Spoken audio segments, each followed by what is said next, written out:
تو احسان کا بدلہ ہم کیا دے سکتے ہیں؟ ہم اللہ کے سامنے بندگی کا اظہار کریں، اس کے سامنے سر جھکائیں، عاجزی کریں، اس کی عظمتوں کو بیان کریں، اس سے محبت کریں، وہ ہمارا محسن ہے۔ یہ بندے کی طرف سے ایک عمل ہو سکتا ہے۔ شریعت کی خوبصورتی دیکھیے کہ جہاں معاملہ دو کے درمیان ہو تو شریعت ایک کو کہتی ہے اس کا خیال رکھو، دوسرے کو کہتی ہے پہلے کا خیال رکھو۔ یہ اصول بنا دیا، کیونکہ شریعت کو بے حس انسان پسند نہیں ہے۔ کچھ لوگ ہوتے ہیں نا، بے حس ہوتے ہیں، کسی کے ساتھ کیا بیتے پرواہ ہی نہیں ہوتی، کوئی روتا پھرے پرواہ نہیں ہوتی، کوئی بیمار ہو پرواہ نہیں ہوتی، ان کو اپنے آپ سے غرض ہوتی ہے، اپنے آپ میں مست ہوتے ہیں۔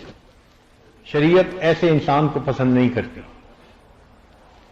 تو غور کیجئے کہ شریعت ایک کو کہتی ہے کہ دوسرے کے ساتھ اچھائی کرو، اور دوسرے کو کہتی ہے کہ پہلے کی اچھائی کا بدلہ اچھائی کے ساتھ دو، تاکہ دونوں طرف سے اچھائی کا معاملہ ہو۔ ذرا سنیے، والدین کو کہا کہ بچوں کی بہترین کفالت کرو، تعلیم دو، تربیت دو، پرورش کرو، ان سے محبت کرو۔ والد کو کہا کہ بیٹے کی مہک جنت کی خوشبو ہوتی ہے، یعنی جو باپ بیٹے کو بوسہ دیتا ہے تو بوسہ دیتے جو جسم کی مہک ہوتی ہے، تو فرمایا کہ ریح الجنہ، یہ جنت کی خوشبو ہوتی ہے۔ تو ماں باپ کو اتنا محبت پر آمادہ کیا، یہ ماں باپ کا کام۔ تو دوسری طرف یہ نہیں کہ اولاد کو کھلا چھوڑ دیا، نہیں، اب ماں باپ نے تمہارے اوپر احسان کیا، اب تمہاری باپ کی رضا میں تمہارے اللہ کی رضا موجود ہے۔ باپ راضی، اللہ راضی، ماں کے قدموں میں تمہارے لیے جنت ہے۔ وہ کافر بھی ہوں تو بھی تم ان کے ساتھ بھلائی کا معاملہ کرو۔ وصاحبہما فی الدنیا معروفا۔ تو اندازہ کیجئے کہ ایک کو کہا تم اس کے ساتھ بھلا کرو، اور دوسرے کو کہا کہ تم پہلے کے ساتھ بھلا کرو، تاکہ معاشرے میں بھلائی ہی بھلائی پھیل جائے۔ دوسری مثال، جس کو اللہ نے خوب مال دیا، اللہ نے اس کو کہا کہ تم زکوٰۃ بھی دو، صدقات بھی دو، ہدیہ بھی دو۔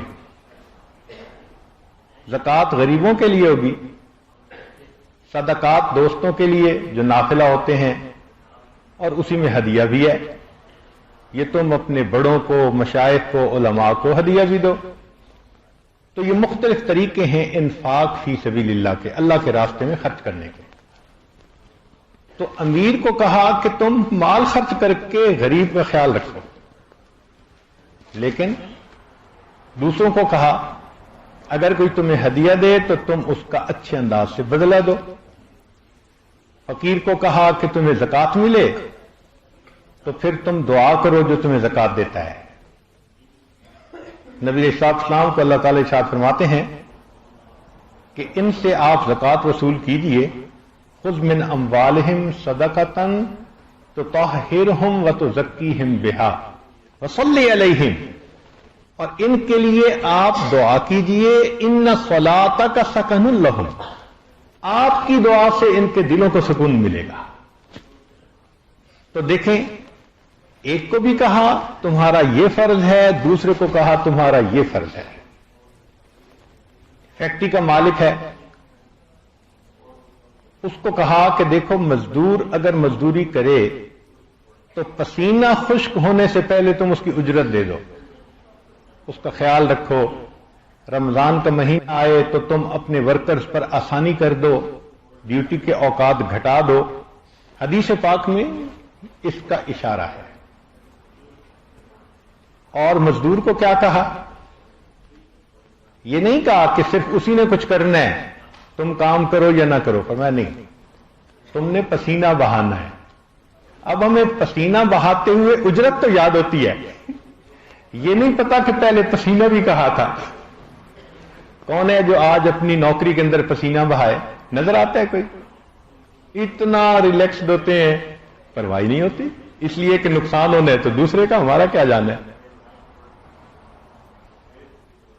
تو شریعت نے مزدور کو پہلے کہا پسینہ بہاؤ، محنت کرو، وفاداری کرو، اس کے پیسے کو اپنا پیسہ سمجھو، اس کا دکھ درد دل میں محسوس کرو۔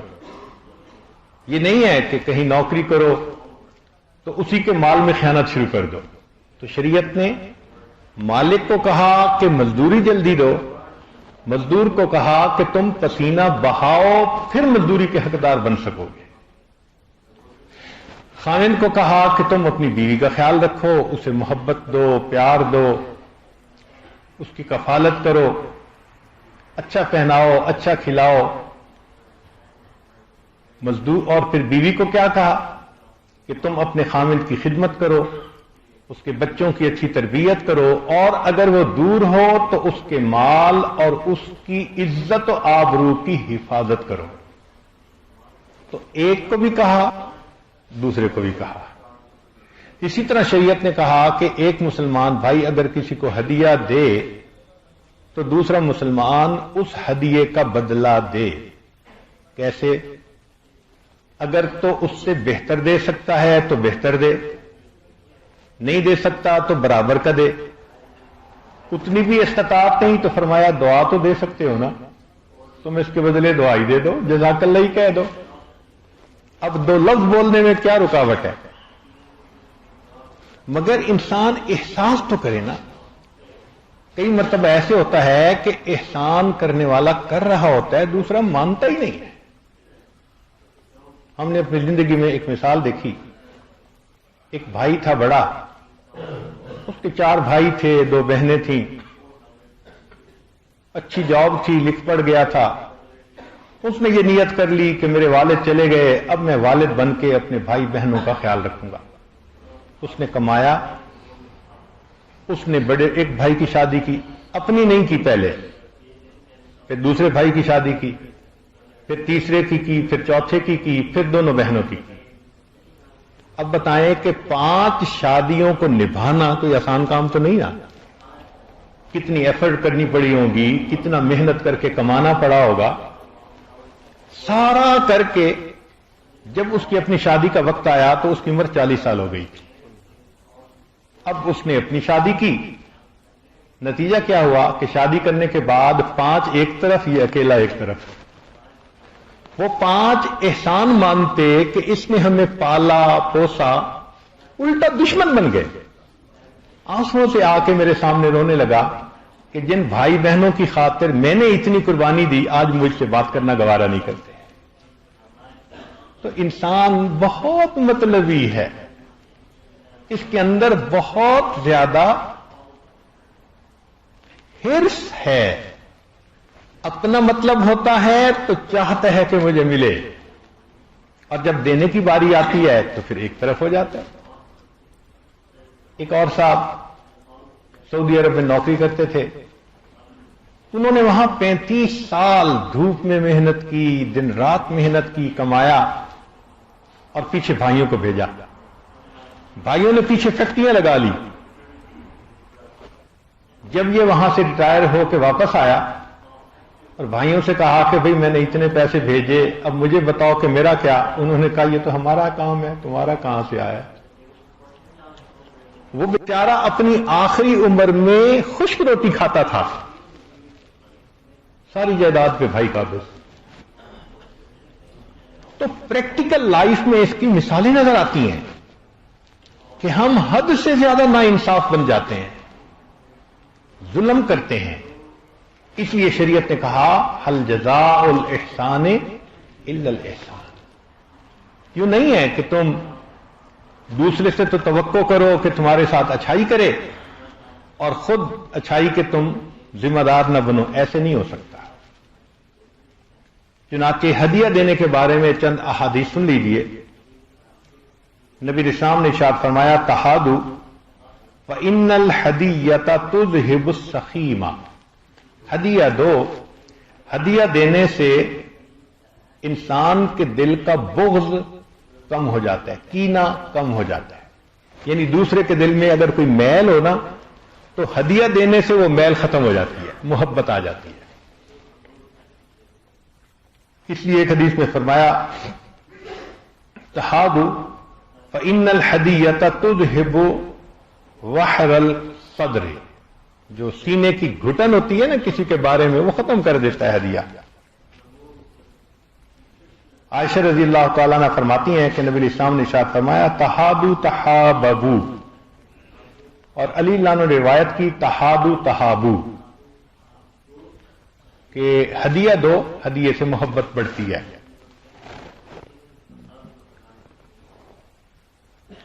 ام حکیم خزائیہ فرماتی ہیں کہ میں نے نبی علیہ السلام کو یہ فرماتے ہوئے سنا تحادوا فإنها تضاعف الحب وتذهب بالغوائل، کہ ہدیہ دو یہ محبت کو بڑھا دیتا ہے اور سینے کے اندر جو نفرت ہوتی ہے اس کو مٹا دیتا ہے.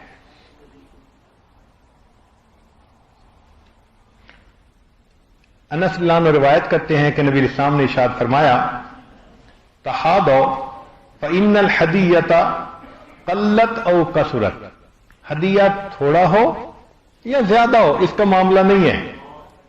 تذہب السخیمہ وتورث المودہ، یہ کینے کو ختم کر دیتا ہے اور محبت کو پیدا کر دیتا ہے. تو ہدیے میں ضروری نہیں ہوتا کہ بہت کوئی قیمتی چیز ہو، چھوٹی بھی ہو مگر وہ ایک ٹوکن آف لو ہوتا ہے، اور ٹوکن آف لو دوسرے کے بندے میں محبت کا اثر پیدا کر دیتا ہے. عطا خراسانی نبی علیہ السلام کا قول نقل کرتے ہیں کہ آپس میں مصافحہ کیا کرو، اس سے کینہ دور ہوتا ہے، اور باہم ہدیہ دے کر محبت پیدا کرو، اس سے بغض دور ہوتا ہے. اب ایک بھائی کو تو شریعت نے کہا کہ ہدیہ دو، دوسرے بھائی کو کیا کہا وہ بھی سنیے کہ نبی علیہ السلام نے فرمایا ان الحدیۃ رزق من اللہ، رزق ہدیہ اللہ کی طرف رزق ہوتا ہے. فمن اہدی لہ شیء،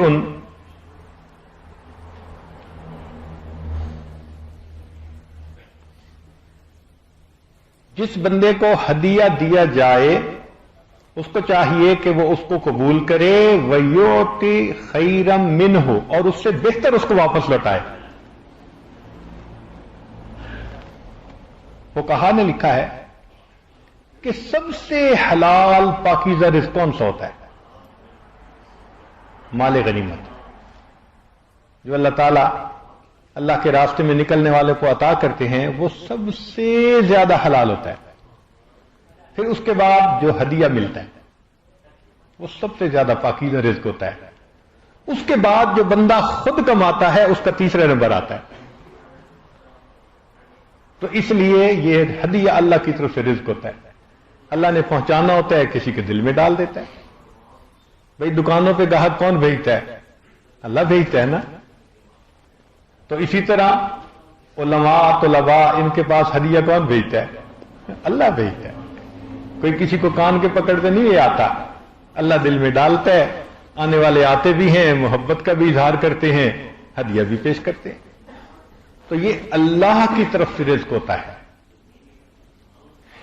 چنانچہ رسول اللہ صلی اللہ علیہ وسلم کے بارے میں حدیث مبارکہ ہے کہ یقبل الحدیۃ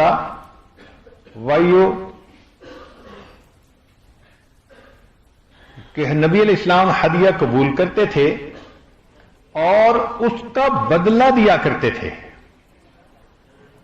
سید عائشہ رضی اللہ عنہا فرماتی ہیں کہ نبی علیہ السلام نے ارشاد فرمایا من اولا معروفا فلیکافئ بہ، کہ جس بندے کو ہدیہ ملے اس کو چاہیے کہ اس کو کمپنسیٹ کرے. وہ من لم یستطع، اور جس کی استطاعت نہ ہو فل یذکرہ فمن ذکرہ فقد شکرہ، وہ اس کا تذکرہ کرے جس نے اس کا تذکرہ کیا اس نے شکر ادا کر دیا۔ تو اول تو ہدیے کا بدلہ دینا چاہیے، استطاعت نہ ہو تو پھر دعا کرنی چاہیے، لوگوں میں تعریف کرنی چاہیے اس بندے کی۔ تو دیکھیں شریعت نے ایک بھائی کو ہدیہ دینے کے لیے کہا اور دوسرے کو شکریہ ادا کرنا، واپس بہتر چیز لوٹانا اور اس کا اچھے الفاظ میں تذکرہ کرنا، اس کا حکم دیا۔ اس سے کیا ہوتا ہے کہ انسانوں کے دلوں میں محبتیں بڑھتی ہیں، نفرتیں ختم ہوتی ہیں، کینہ ختم ہوتا ہے، اور اللہ رب العزت دونوں کے دلوں میں محبت کے رشتے کو مضبوط کر دیتے ہیں۔ یہاں ایک مسئلہ کہ ابن عباس عنہ فرماتے ہیں کہ نبی علیہ السلام نے فرمایا اگر کسی کو ایسے حال میں ہدیہ ملے کہ لوگ پاس موجود ہیں تو الہدایا مشترک، تو ہدیے مشترک ہوتے ہیں، یعنی سب کے ہوتے ہیں۔ تو علماء نے اس کی آگے تفصیل بیان کی کہ مقصود کیا تھا نبی علیہ السلام کا۔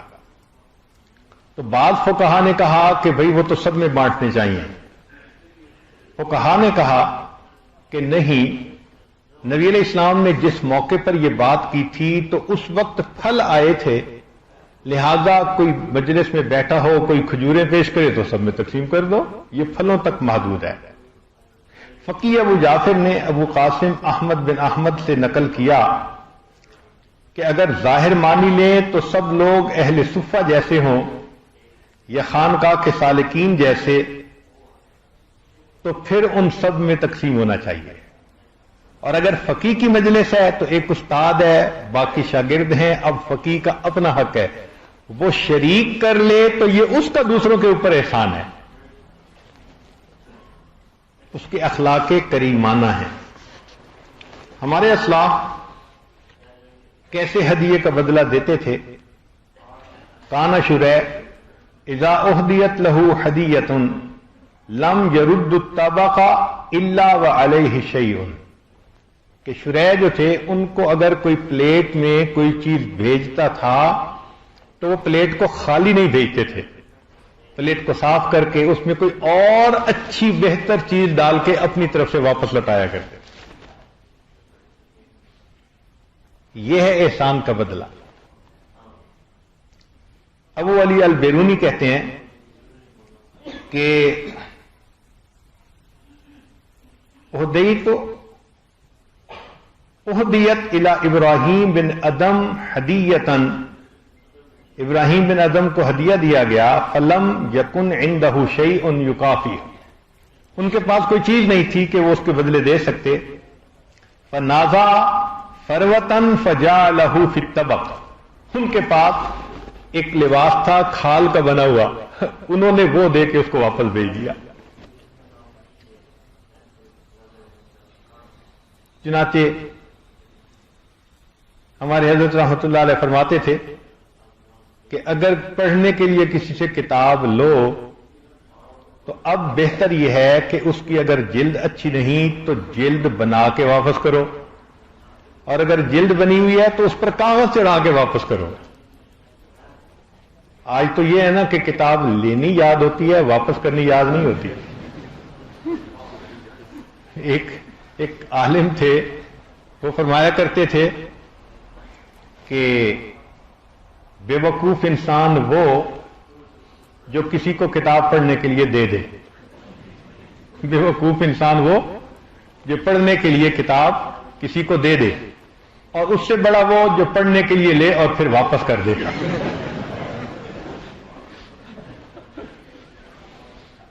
یہ آج کل کا احسان ہے۔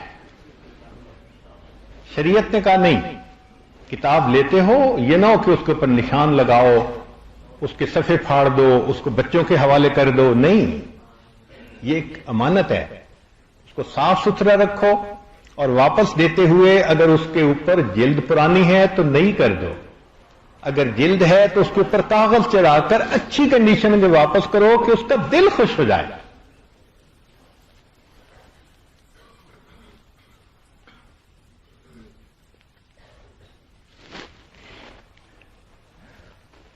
چنانچہ سعید بن عاص رحمت اللہ علیہ ایک دن مسجد میں جا رہے تھے، ایک بندہ ان کے پیچھے پیچھے چل پڑا۔ جب وہ گھر کے قریب پہنچے تو اس سے پوچھا بھی کیا مسئلہ؟ اس نے کہا جی میں نے آپ کو اکیلا جاتے دیکھا، میں نے سوچا کہ شاید آپ کو راستے میں کوئی ضرورت پڑ جائے، ساتھ کوئی خادم ہے نہیں تو میں ساتھ چل پڑا۔ انہوں نے اپنے نوکر کو بلایا اور کہا کہ تمہارے پاس اس وقت کتنے پیسے ہیں؟ اس نے کہا 30,000 30,000۔ فرمایا کہ یہ سارے کے سارے اس بندے کو ہدیے میں دے دو۔ اتنا سا اس نے کیا لحاظ کے ساتھ چل پڑا۔ اللہ اکبر کبیرہ۔ چنانچہ خرج ابو عیینہ ذات یوم فتابعہ مروان بن الحکم بکوز ماء۔ ابن عیینہ نکلے وضو کے لیے تو ایک بندہ لوٹا لے کے پیچھے بھر کے ساتھ ساتھ چل پڑا۔ فلما فرغ من وضوئہ، جب ابن عیینہ نے وضو کر لیا تو التفت، اس وقت انہوں نے اس بندے کی طرف التفات کیا، پوچھا بھئی کون؟ فاذا هو رجل قائم، بندے کو کھڑے ہوئے دیکھا۔ قال ما حاجتک، بھئی آپ کی کیا ضرورت ہے، کیا حاجت ہے؟ اس نے کہا کہ جئتک بکوز من ماء، میں آپ کے پیچھے پانی کا لوٹا بھر کے لایا ہوں۔ قال سبحان اللہ، چنانچہ انہوں نے سبحان اللہ پڑھا۔ فَأَمَرَهُ ب300 جریب، انہوں نے 300 جریب اس کو دے دی، اس کے بدلے صرف پانی کا لوٹا بھر کے آیا۔ اس پہ ذرا غور کرنے کی بات ہے کہ اتنا سا بھی کوئی اگر کرے تو اس کا بھی اگر لحاظ ہمارے حضرات اتنا کرتے تھے، آج تو بڑے بڑے کام ہوتے ہیں انسان اس کا لحاظ نہیں کرتا۔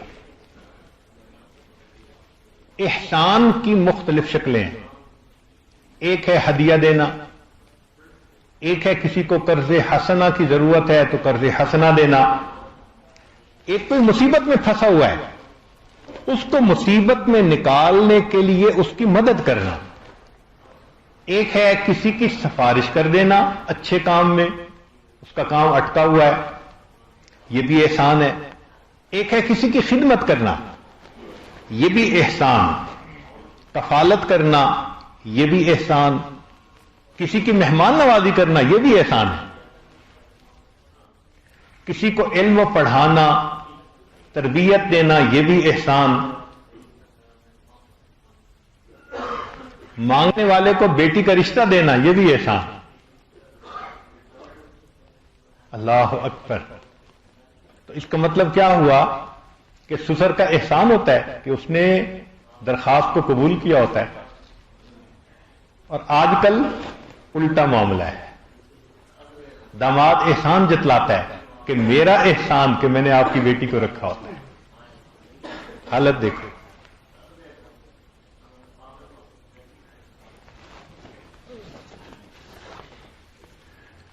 نبی علیہ الصلوۃ والسلام نے ارشاد فرمایا کہ اللہ کا سب سے شکر گزار بندہ وہ ہے، اللہ کا سب سے زیادہ شکر گزار بندہ وہ ہے جو بندوں کا شکریہ زیادہ ادا کرتا ہے۔ من لم یشکر الناس لم یشکر اللہ، جو انسانوں کا شکر ادا نہیں کرتا وہ اللہ کا بھی شکر ادا نہیں کرتا۔ کیوں؟ جو تھوڑا شکر ادا نہیں کر سکتا وہ زیادہ شکر کیسے ادا کر سکے گا بھائی؟ تو اس لیے ہمیں بھی چاہیے کہ ہم اس پر عمل کریں۔ آج کل جزاک اللہ کہنے کی عادت بہت کم ہے، اور عجیب بات ہے ماں بھی نہیں سکھاتی۔ بیرون ملک میں ایک مرتبہ کوئی 25-30 بچے تھے، پڑھنے کے لیے آئے تھے، ان میں 5-10 مسلمان تھے، باقی نہیں تھے، اسکول تھا۔ تو میرے پاس کچھ سیٹس تھیں تو میں نے ان کو بلایا کہ میں آپ سب کو ایک ایک دیتا ہوں۔ اللہ کی شان، مجھے اتنی شرمندگی ہوئی کہ جتنے غیر مسلم بچے تھے سب کو میں نے سویٹس دی، سب نے thank you thank you thank you thank you کہا، اور جب 10 مسلمان بچوں کو دی ایک بھی ان میں سے ایسا نہیں تھا جو جزاک اللہ کہتا۔ حیران رہا، یا اللہ، اس کا مطلب یہ کہ کافر مسلمانوں کے اس امر پر اتنا عمل کرتے ہیں، اور مسلمان ماؤں کی یہ حال کہ اپنے بچے کو تھینک یو بھی نہیں سکھاتی، جزاک اللہ بھی نہیں سکھاتی۔ لینے دینے میں آپ دیکھیں کتنی چیزیں ہوتی ہیں، ایک پانی کا گلاس بھر کے لاتا ہے، چپ کر کے لے لیتے ہیں، جزاک اللہ کہنا یاد نہیں ہوتا۔ اس کا مطلب یہ کہ ہماری گھٹی میں ہی نہیں پڑی یہ چیز کہ احسان کا ہم بدلہ دیں۔ اسی طرح پلیز کا لفظ کہنا ایک مصیبت، کسی مسلمان کی زبان سے تھوڑا ہی سنیں گے اس لفظ کو، آتا ہی نہیں۔ تو ہمارے اندر تربیت کی کمی کی وجہ سے یہ اچھی عادات نہیں، ان اچھی عادات کو کافروں نے اپنا لیا ہے، ہمیں اپنانے کی ضرورت ہے۔ تو جزاک اللہ کہنا، بارک اللہ کہنا، کوئی جزاک اللہ کہے تو وَإِيَّاكَ آگے کہنا، کوئی نعمت ملے اس پر الحمدللہ کہنا، اس کو عادت بنانا چاہیے۔ ہمارے اوپر جن کے احسانات ہیں ان کی بھی تفصیل سن لیں۔ سب سے پہلے تو اللہ کا احسان ہے، اس نے ہمیں انسان بنایا، مسلمان بنایا، نبی اسلام کی امت میں سے بنایا، اور ان گنت نعمتوں سے نوازا۔ ہم اللہ کے احسانات میں ڈوبے ہوئے ہیں، ہم مقروض ہیں اپنے رب کے کہ ہم اس کا شکریہ ادا کریں۔ تو اللہ کا جو یہ احسان ہے اس کا بدلہ کیا؟ بدلہ یہ کہ ہم اللہ کی توحید کے قائل ہوں، اپنا دل اللہ کے حوالے کریں، دل میں کسی غیر کے ساتھ جو غیر شرعی محبت کا تعلق ہے، نفسانی شیطانی، وہ نہ قائم ہونے دیں۔ جس نے اپنے دل کو اللہ کے لیے خالص کر لیا، اس نے گویا اس احسان کا بدلہ چکانے کی کوشش کر لی۔ ہم چکا تو نہیں سکتے، مگر چکانے والوں میں نام لکھوا لیا۔ تو دل اللہ کے حوالے کر دینا، ایک اللہ کو محبوب حقیقی بنا لینا، ان صلاتی و نسکی و محیایا و مماتی للہ رب العالمین، ایسی زندگی کو اپنا لینا، یہ اس احسان کا بدلہ ہے۔ دوسرا احسان ہمارے اوپر اللہ کے پیارے حبیب حضرت محمد مصطفیٰ احمد مجتبی صلی اللہ علیہ وسلم کا ہے۔ انہوں نے امت کے لیے دعائیں کی، اللہ کی نعمت پہنچائی، اور زندگی گزارنے کی رہنمائی دے کر ہم پر احسان کیا، ورنہ تو جانوروں جیسی زندگی گزار رہے ہوتے۔ ہمیں تو ماں اور بیٹی میں فرق بتانے والا کوئی نہ ہوتا۔ ہمیں آج اگر کسی نے حیا سکھایا، رشتہ داریوں کی قربتیں سکھائیں، محبتیں سکھائیں، تو نبی نے اسلام میں سکھائی ہیں۔ باہر کی دنیا میں دیکھو، میاں بیوی ہوتے ہیں، ایک دکان سے پلیٹ میں کھانا آتا ہے، آدھے کے پیسے بیوی دیتی ہے، آدھے کے پیسے خاوند دیتا ہے۔ ایئرپورٹ پہ عادت بیٹھا ہوا تھا تو ایک انگریز جوڑا آیا اور آ کے وہ بیٹھے، تو بیوی کہنے لگی، ہنی کین آئی بارو اے سگریٹ فرام یو؟ تو مجھے حیرت ہوئی، پھر میں نے سوچا کہ شاید یہ الگ الگ ہوں گے اور اکٹھے سفر کر رہے ہوں گے۔ تو خاوند نے مجھے ہیلو ہائی کیا، اب مجھے بھی بات کرنے کا موقع مل گیا۔ تو میں نے اس سے پوچھا کہ آپ لوگ یہ جو آخری سال کے آخر پہ چھٹیاں ہوتی ہیں یہ گزارنے جا رہے ہیں؟ اس نے کہا۔ تو بات کرتے ہوئے اس نے بتایا کہ ہم میاں بیوی ہیں اور ہماری شادی کو 22 سال گزر چکے ہیں۔ 22 سال شادی ہونے کے بعد بیوی اپنے خاوند سے سگریٹ ادھار مانگتی ہے، اور یہاں جو آپس میں محبتیں ہوتی ہیں، کہیں خاوند اپنا سب کچھ بیوی پہ لٹاتا ہے، کہیں بیوی اپنے خاوند کو ہدیہ دیتی ہے، محبتیں دیتی ہے۔ ایک مرتبہ ہمیں نیو یارک سے کیلیفورنیا جانا تھا، ہم دو دوست تھے، دوسرے ایک عالم تھے، تو ہم ایئرپورٹ پر پہنچے ٹکٹ خریدنے کے لیے۔ ہم نے کہا جی ہمیں آپ 2 ٹکٹ بنا کے دیں، تو وہاں ایک انگریز لڑکی بیٹھی ہوئی تھی، اس نے ٹکٹ بنا کے تو پھر کہا کہ جی اس کے اتنے پیسے ہیں۔ تو جیسے ہی سنا کہ اتنے پیسے ہیں، میں نے فوراً جیب میں ہاتھ ڈالا کہ میں دیتا ہوں، اور انہوں نے جیب میں ہاتھ ڈالا کہ میں دیتا ہوں۔ اب وہ میرا ہاتھ پکڑ رہے ہیں کہ مجھے دینے دے، میں ان کا ہاتھ پکڑ رہا ہوں، ہمیں پتہ نہیں تھا اس کا۔ جب لڑکی کی طرف پیسے بڑھائے تو اس نے پین رکھ دیا اور پیچھے ہٹ کے بیٹھ گئی، کہنے لگی کہ یہ وجہ ہے کہ میں تم لوگوں سے محبت کرتی ہوں۔ تو میں حیران ہوا، میں نے پوچھا کیا مطلب؟ کہنے لگی کہ میرے پاس ہزاروں لوگ ٹکٹیں خریدنے آتے ہیں، خاوند الگ پیمنٹ کرتا ہے، بیوی الگ پیمنٹ کرتی ہے، جہاں 2 مسلمان آتے ہیں میں یہ نظارہ دیکھتی ہوں کہ ایک بھی دینا چاہتا ہے، دوسرا بھی دینا چاہتا ہے، ایک دوسرے کو روک رہے ہوتے ہیں۔ یہ محبتیں جو مجھے آپ میں نظر آتی ہیں، اس وجہ سے میں مسلمانوں سے محبت کرتی ہوں۔ شریعت ایسی خوبصورت ہے، اللہ اکبر کبیرہ۔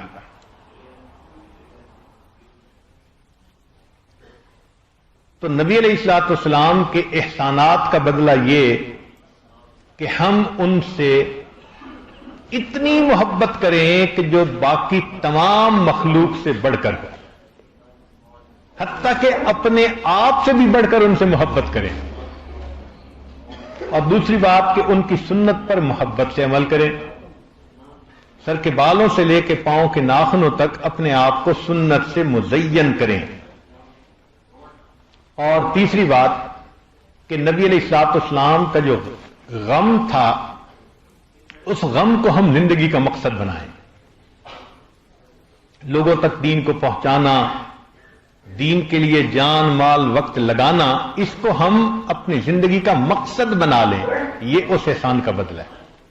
اور چوتھی بات کہ جن کو نسبت ہو نبی علیہ السلام سے، جو سادات ہوتے ہیں، ان کا اکرام کرنا، کیونکہ نبی علیہ السلام نے فرمایا لا اسالکم علیہ، میں تم سے کوئی اس کے بدلے مال نہیں مانگتا، الا المودۃ فی القربى، میں یہ چاہتا ہوں کہ جو میرے اقارب ہیں تم ان سے محبت کرو۔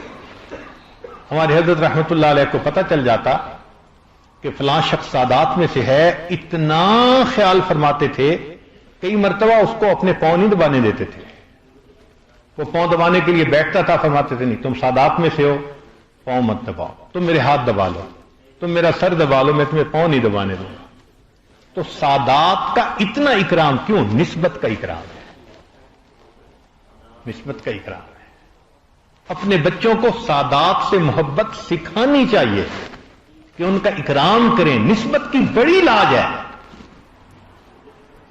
تو یہ بھی نبی علیہ السلام کے احسانات کا بدلہ ہے۔ پھر اس کے بعد اکابر کا ہم پر احسان، مشائخ کا، نسبت کا نور ان کے ذریعے سے ہم تک پہنچا، علماء فقہاء کا، شریعت کو انہوں نے کتنے اچھے انداز سے کھیر بنا کے پیش کر دیا، محنتیں کر گئے، تو ہم ان کے بھی احسان میں ڈوبے ہوئے ہیں۔ ان کے لیے ہم کیا کر سکتے ہیں؟ ان کا تذکرہ، ذکر خیر کریں، ایک بات۔ دوسری بات کہ ان کے لیے دعا کریں۔ چنانچہ صاحب مشکات نے لکھا ہے، جب انہوں نے مشکات شریف لکھی، حالانکہ وہ شافعی مسلک کے تھے، تو وہ فرماتے ہیں کہ میں نے اپنے روات میں امام اعظم ابو حنیفہ سے کوئی حدیث نقل نہیں کی، لیکن ان راویوں پر انہوں نے حالات پر جب کتاب لکھی تو امام ابو حنیفہ کا نام شامل کیا۔ تو یہ حیرت کی بات ہے کہ ان سے کوئی حدیث روایت بھی نہیں کی، ان کا تذکرہ روات میں۔ تو وہ فرماتے ہیں کہ میں نے اگرچہ ان سے حدیث کوئی لی تو نہیں، لیکن میں نے حصول برکت کے لیے اپنی کتاب میں ان کا تذکرہ کیا ہے، حصول برکت۔ ان کو اللہ نے جو تقوی دیا، علم دیا، قبولیت دی، سبحان اللہ، اور فرماتے ہیں کہ ان کے لیے دعا کرنا امت کے اوپر لازم ہے. سبحان اللہ. تو ائمہ اربع کے لیے دعا کرنا، مشائخ کے لیے دعا کرنا، صحابہ کے لیے، تابعین، اپنے جتنے سلف صالحین گزرے سب کے لیے دعا کرنا، اور بالخصوص جو اپنی لڑی کے مشائخ ہیں وہ اور اقرب تعلق ہے، ان کا ہم احسان کا بدلہ کیسے دے سکتے ہیں؟ ایک تو دعا کریں، دوسرا تلاوت کریں، ان کو ثواب پہنچائیں. بعض ایسے بھی دوست ہیں کہ ہمارے اگر 40 حضرات ہیں اس لڑی میں تو 40 مرتبہ قرآن پڑھ کے انہوں نے ہر ایک کو ہدیہ بھیجا. بعض ایسے بھی ہیں جو ان کی طرف سے عمرہ کرتے ہیں، نام بنام ہر ایک کی طرف سے. بعض کو اللہ نے توفیق دی وہ ان کی طرف سے حج کرتے ہیں. تو یہ بھی اس احسان کا بدلہ ہے اور اس کا ایک طریقہ ہے. چنانچہ امام اعظم ابو حنیفہ رحمۃ اللہ علیہ اپنے استاد حماد کے لیے دعا کرتے تھے اور فرماتے تھے کہ جس سے تم نے علم حاصل کیا یا کوئی فائدہ اٹھایا اس کے لیے دعا کرتے رہو. پھر امام ابو یوسف رحمۃ اللہ علیہ امام ابو حنیفہ کے لیے دعا کرتے تھے. امام احمد بن حنبل رحمۃ اللہ علیہ امام شافعی کے لیے دعا کیا کرتے تھے. اور امام شافعی رحمۃ اللہ کا کتنا خوبصورت قول ہے، سبحان اللہ، سونے کی سیاہی سے لکھنے کے قابل ہے. فرماتے ہیں امام شافعی رحمۃ اللہ علیہ کہ شریف انسان وہ ہے جو ایک لمحے کی محبت کا بھی لحاظ رکھے. شریف انسان وہ ہے جو ایک لمحے کی محبت کا بھی لحاظ رکھے. اگر ایک لمحے کی محبت کا بھی لحاظ رکھنا ضروری ہے تو پھر ماں باپ، اولاد، بہن بھائی، میاں بیوی، اس میں تو ہمیشہ کی محبتیں ہوتی ہیں. کتنا لحاظ کرنا چاہیے، سوچنے کی بات ہے.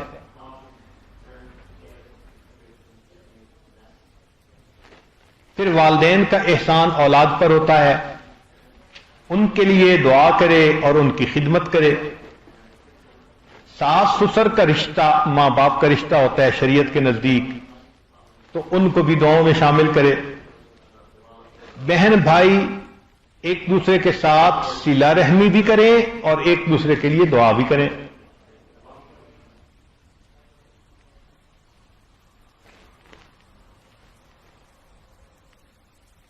غربا، مساکین، ان کی ضرورت کے لیے خرچ کرنا، انہیں کھانا کھلانا، پڑوسی کے ساتھ اچھا سلوک کرنا، یہ سب احسان کرنا اور احسان کا بدلہ دینا اس میں شامل ہے. عام طور پر ہم اس میں کوتاہی کرتے ہیں. ابتدا میں جب ہم پڑھتے تھے نا ویل للمطففین، ناپ تول میں کمی کیشی کرنے والوں کے لیے بربادی، تو ایسے ایک ذہن میں تصور تھا کہ یہ تو دکاندار کرتا ہے، جو ترازو پہ تولتا ہے وہ کم تولتا ہے تو یہ مطفف ہے، ناپ تول میں کمی بیشی کرنے والا ہے. پھر جب حضرت مرشد عالم رحمت اللہ علیہ کا واعظ سنا تو حضرت نے فرمایا کہ دکاندار مطفف نہیں ہوتا، ہر وہ بندہ جو لینے کو تو پسند کرے اور دینے کو دل نہ کرے وہ مطفف ہوتا ہے. چنانچہ میاں بیوی میں خاوند چاہتا ہے بیوی کسی سے تعلق نہ رکھے، پاک دامنی کی زندگی گزارے، خود اگر وہ عورتوں کے پیچھے بھاگتا ہے وہ مطفف ہوتا ہے اللہ کی نظر میں. بیوی چاہتی ہے خاوند خرچ کرے، میرا خیال رکھے، اور اگر خود بگڑ گئی تو وہ مطففہ ہے. بڑے بھائی سے فائدہ لینا چاہتے ہیں، اس کو ریٹرن نہیں کرتے، ہم مطفف ہیں. اب بتائیں کہ صرف دکانداروں کی بات نہیں ہے. آج ہم مجلس میں دیکھیں تو شاید ہی کوئی نکلے کہ جس کا نام مطففین میں شامل نہ ہوگا، شاید ہی کوئی نکلے. ہم حقوق میں کمی کوتاہی کرتے ہیں، کبھی استاد کا حق ادا نہ کیا، کبھی والدین کا نہ کیا، کبھی بیوی کا نہ کیا، کبھی بچوں کا نہ کیا، کبھی بھائی کا نہ کیا. یہ تو روزمرہ کے گناہ ہیں جو ہم کرتے رہتے ہیں اور اس کو گناہ بھی نہیں سمجھتے. اللہ تعالیٰ فرماتے ہیں ویل للمطففین الذین اذا اکتالوا علی الناس یستوفون واذا کالوہم او وزنوہم یخسرون. لینا ہوتا ہے تو پورا لینا چاہتے ہیں، حقوق دینے کا وقت آتا ہے تو کمی کرتے ہیں. تو اس میں صرف دکان کی تکڑی شامل نہیں ہے، حقوق کی ترازو شامل ہے. جو بھی کمی کوتاہی کرے گا وہ متفق کہلائے گا اللہ کے ہاں. تو ایسا نہ ہو کہ قیامت کے دن ہمارا نام بھی ان میں شامل کر لیا جائے. اس لیے آج کی اس محفل میں جو کوتاہیاں ہو چکی اللہ سے بھی معافی مانگیں، اور جن کے حقوق میں کوتاہی ہوئی ان سے بھی معافی مانگ لیں. آئندہ کے لیے ہم اس پر نظر رکھیں کہ ہم حقوق ادا کرتے ہیں یا نہیں کرتے. احسان کا بدلہ پہلے وقتوں میں کافر بھی دیتے تھے. چنانچہ صلح حدیبیہ میں سہیل آئے کافروں کی طرف سے نمائندہ بن کے قریش مکہ کی طرف سے نیگوشیٹ کرنے کے لیے. نبی علیہ الصلوۃ والسلام سے بات چیت ہوئی تو اب تحریر لکھنی تھی. تو جب تحریر لکھنی تھی تو نبی علیہ السلام نے لکھا من محمد الرسول اللہ. جب لکھوایا تو وہ اکڑ گیا، کہنے لگا میں آپ کو رسول اللہ مانتا تو مسئلہ ہی کیا تھا، میں تو نہیں مانتا، اس کو کاٹیں اور محمد بن عبداللہ لکھیں. اب صدیق اکبر موجود تھے، وہ تو عاشق صادق تھے. ان کو یہ بات اتنی بری لگی کہ میرے آقا کے نام کے ساتھ رسول اللہ لکھا ہے، یہ کہتے کاٹ دو. تو غصے میں آ کے انہوں نے کہا سہیل جا تو حبل کی شرمگاہ کو چاٹ. اتنی سخت بات کر دی. تو سہیل آگے سے کہتا ہے ابو بکر کچھ عرصہ پہلے تو نے میرے اوپر ایک احسان کیا تھا، اگر نہ کیا ہوتا میں تجھے جواب دیتا. ایک کافر وہ بھی احسان کا لحاظ کر رہا ہے. ہم اگر مسلمان ہو کے احسان کا لحاظ نہیں کرتے، ہماری مسلمانی کس درجے کی مسلمان. نبی علیہ الصلوۃ والسلام کتنا لحاظ فرماتے تھے ذرا سنیے. حدیث مبارکہ میں ہے کہ نجاشی نے مسلمانوں کی طرفداری کی، ان کا لحاظ رکھا جب حبشہ کی طرف ہجرت مسلمانوں نے کی تھی. ایک مرتبہ نجاشی کا وفد آیا نبی علیہ السلام کی خدمت میں. اب اس وفد کی خدمت صحابہ جب کرنے لگے تو نبی علیہ السلام بھی کھڑے ہو کے ان کی خدمت کرنے لگے. قتادہ رضی اللہ عنہ کہتے ہیں قدیمہ وفد النجاشی علی النبی صلی اللہ علیہ وسلم. جب نجاشی کا وفد نبی علیہ السلام کی خدمت میں آیا فقام یخدمہم بنفسہ، نبی علیہ السلام بنفس نفیس اس وفد کی خود خدمت کرنے لگے. فقلنا، ہم نے کہا نحن نکفیک، اے اللہ کے وسلم ہم کافی ہیں خدمت کرنے کے لیے. یا رسول اللہ، اے اللہ کے وسلم. قال، نبی السلام نے فرمایا انہم کانوا لاصحابنا مکرمین، کہ جب ہجرت کر کے ہمارے ساتھی گئے تھے ان لوگوں نے ان کا اکرام کیا تھا، اب ان لوگوں کی خدمت میں میں خود بھی شامل ہوں گا. اللہ اکبر کبیرہ. عجیب. نبی علیہ الصلوۃ والسلام دیکھو احسان کا بدلہ کیسے چکاتے تھے.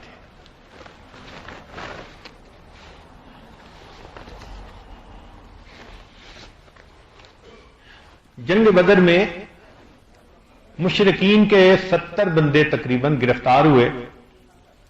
اب قریش مکہ کو فکر تھی کہ ہم ان کی جان کیسے بچائیں. تو انہوں نے سوچا کوئی بندہ بھیجیں کہ جس کی بات یہ مان لیں. تو ایک قریش مکہ میں سے سردار تھا جس کا نام مطعم تھا. اس نے نبی علیہ السلام پر احسان کیا تھا. احسان کیا کہ جب طائف سے نبی علیہ السلام واپس مکہ مکرمہ آئے تھے تو کفار مکہ نے کہا تھا کہ آپ مکہ میں داخل نہیں ہو سکتے. تو نبی علیہ السلام مکہ مکرمہ سے باہر ٹھہر گئے تھے. ایک بندے کو آپ نے مطعم بن عدی کے پاس بھیجا تھا کہ تم مجھے اپنی پناہ میں لے لو، اور اس نے اپنی پناہ میں لے لیا تھا اور نبی علیہ السلام پھر مکہ میں داخل ہوئے تھے. تو یہ احسان تھا ایک کافر کا نبی علیہ السلام کا. تو قریش مکہ نے کہا یہ احسان کو بڑا مانتے ہیں. اس وقت وہ مطعم بن عدی خود تو فوت ہو گیا تھا، اس کا بیٹا تھا، شاید جبیر بن مطعم اس کا نام تھا. اس کو بھیجا کہ آپ جائیے. وہ آیا اور نبی علیہ السلام کی خدمت میں آ کے اس نے کہا کہ جی میرے والد کا آپ پر ایک احسان ہے، آج میں آپ کے پاس ریکویسٹ لے کے آیا ہوں کہ ان کو قتل نہ کریں، ان کو چھوڑ دیں. نبی علیہ الصلوۃ والسلام نے جواب میں فرمایا لو کان مطعم حیا، آج اگر مطعم زندہ ہوتا، ثم کلمنی فی ہؤلاء النتنا، اور ان مرداروں کے بارے میں وہ مجھ سے آ کر بات کرتا، لترکتہم لہ، میں ان سب کو اس کی خاطر چھوڑ دیتا. یہ اللہ کے حبیب صلی اللہ علیہ وسلم احسان کا بدلہ دیتے ہیں. نبی علیہ الصلوۃ والسلام پر سیدہ خدیجہ الکبریٰ رضی اللہ عنہا نے احسان کیا. شادی کے بعد جو مال تھا نبی علیہ السلام کی خدمت میں ہدیہ پیش کر دیا. ایک دن پہلے مکہ کے سب سے غریب تھے نوجوان، اور اگلے دن مکہ کے سب سے امیر نوجوان. اپنا غلام بھی پیش کر دیا، مال بھی پیش کر دیا. نبی علیہ السلام نے اس بات کو یاد رکھا. کیا محبت فرمائی. خدیجہ کبریٰ کی وفات ہو گئی، ان کی زندگی میں کوئی دوسری شادی نہیں کی، حالانکہ وہ عمر میں 15 سال بڑی تھی اور 2 خاندوں سے پہلے الگ ہو چکی تھی. یہ تیسری شادی تھی ان کی. جب وہ وفات پا گئی تو اس کے بعد نبی علیہ الصلوۃ والسلام نے پھر مدینہ طیبہ آ کر دوسری شادی کی. پھر اور ازواج مطہرات آ گئیں. نبی علیہ السلام گھر تشریف لائے تو آپ کے کان میں کسی عورت کی آواز آئی تو آپ نے پوچھا عائشہ یہ خدیجہ جیسی آواز کس کی ہے؟ تو عائشہ صدیقہ رضی اللہ عنہا نے عرض کیا کہ یہ خدیجہ کی بہن ہے، مجھے ملنے کے لیے آئی ہے. تو بہنوں کی آواز چونکہ ملتی جلتی ہوتی ہے تو نبی علیہ السلام نے ملتی جلتی آواز سن کر خدیجہ الکبریٰ کو یاد کیا. تو عائشہ رضی اللہ عنہا بڑی حیران. پھر جب فارغ ہو گئیں تو انہوں نے آ کے کہا اے اللہ کے نبی صلی اللہ علیہ وسلم، آپ کے پاس اتنی جوان خوبصورت بیویاں ہیں، آپ ابھی بھی اس بوڑھی عورت کو یاد کرتے ہیں؟ آپ کے پاس اتنی جوان اور خوبصورت بیویاں ہیں، ان کو تو فوت ہوئے بھی اتنا عرصہ گزر گیا، آپ ابھی تک ان کو یاد کرتے ہیں؟ جواب میں نبی علیہ السلام کی مبارک آنکھوں میں آنسو آ گئے. فرمایا عائشہ جب میں اکیلا تھا خدیجہ نے اس وقت میرا ساتھ دیا تھا، جب میں فقیر تھا اس نے مجھے ہدیہ دے کے غنی کیا تھا، جب لوگوں نے مجھے جھٹلایا تھا خدیجہ تھی جس نے سب سے پہلے مجھ پر ایمان لائی تھی عورتوں میں سے. کیسے بھول سکتا ہوں. اللہ اکبر. چنانچہ محبوب صلی اللہ علیہ وسلم قربانی کا جانور جب ذبح کرتے تھے تو فرماتے تھے کہ خدیجہ کی طرف سے اتنا حصہ نکال دیا جائے. یاد رکھتے تھے. نبی علیہ السلام بیوی کے احسان کو اس طرح یاد رکھ رہے ہیں. آج کے دور میں کیا صورتحال ہے کہنے کی ضرورت نہیں، خود اپنے دل میں جھانکنے کی ضرورت ہے.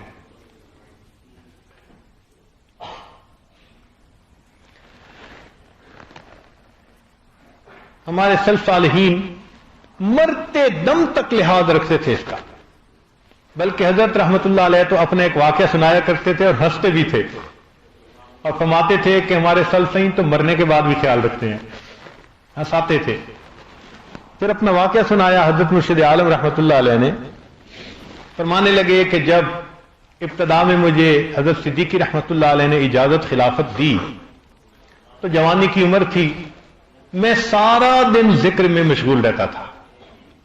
اب جو بندہ سارا دن ذکر مراقبہ کرے تو پیسہ کہاں سے آئے؟ تو تنگی تھی. اللہ تعالیٰ رزق بھیج دیتے تھے ہدیے کی شکل میں، اسی سے کام چلتا تھا. اب مہمان بہت ہوتے تھے سیکھنے والے، خرچ کرنے کے لیے کچھ ہوتا نہیں تھا تو ہاتھ ذرا تنگی ہوتا تھا. فرماتے ہیں کہ ایسے میں ایک آدمی میرے حضرت سے بیعت تھا، میرے ساتھ بھی اچھا تعلق تھا اس کا. اس کا بیٹا بیعت ہوا اور وہ نوجوان میرے زیادہ قریب ہو گیا. ایک دن وہ نوجوان آیا اور اس نے ایک اچھی بڑی رقم مجھے ہدیہ کے طور پہ پیش کی. میں نے ابتدا میں تو اس کو نہ کی. وہ رونے لگ گیا کہ جی میرے ہدیے کو واپس نہ کریں. میں نے جب اس کی آنکھوں میں آنسو دیکھے تو میں نے کہا کہ میں آپ سے کیسے ہدیہ لوں. اس نے کہا جی یہ میرا الگ مال ہے جو باپ نے مجھے الگ کر کے دیا ہے, میرا اختیار ہے میں جہاں خرچ کروں. تو جب اس نے تفصیل بتائی تو میں نے اس کا ہدیہ قبول کر لیا اور اسے مہمانوں پہ خرچ کر دیا.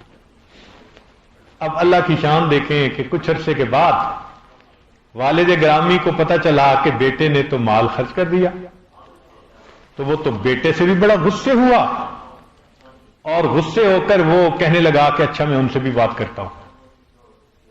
حضرت سمجھنے لگے کہ وہ میرے پاس آیا اور کہنے لگا آپ نے میرے بیٹے سے مال لے لیا, یہ کیا وہ کیا, بہت ہی روکھی قسم کی باتیں کی اس نے, اور آپ پیسے واپس کریں.